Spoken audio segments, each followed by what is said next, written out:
Okay guys, mag-pipil test tayo ng isang Shadow for the Win. Titignan natin ang tibay, kung matibay talaga. So guys, Shadow for the Win.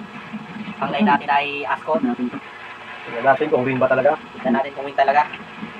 Napakaras na rin. Ay, Shadow for the Win. Oh. Shadow for the Win. Pipil test natin kung matibay. Okay. 1, 2, 3. Okay. Natikas ang ating grill. Oh, magbebenta po yan. Shadow for the Win yan, oh. Oh. Kita niyo po. Shadow for the Win yan. Malakas yan, eh, oh. Ang tip po niyan ay medium. Oh. Ito yung maliit na tip. Yan, oh. Tignan niyo ang bed niyan. Papatak ng 3 kilong bako na yan. Oh, napakalakas ng Shadow for the Win. Oh, dadagdagan pa natin ng isa yan para maniwala kayo. Oh, dadagdagan pa natin ng isa yan. Watch.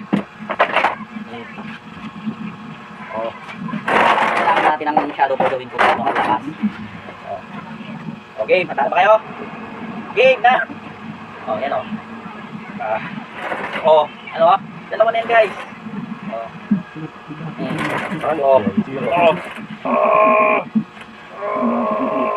Mamaw na to, mamaw. Laban na laban yan oh.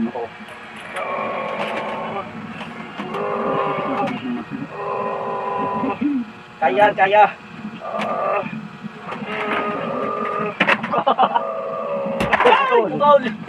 Sabi ko na eh. Shadow for the Win. Yan guys. Sad. Pero malakas. Napakalakas. Napakalakas ng Shadow for the Win. Pinagpawisan eh. Napawisan ako guys. Bali 1 kilo yun. 6 na kilo guys. 6 na kilo yan. Pero kinaya siya ng Shadow for the Win. Ibagsak na lang. Malakas to guys. Okay. Alam niyo na. Bili ulit. Bili ulit.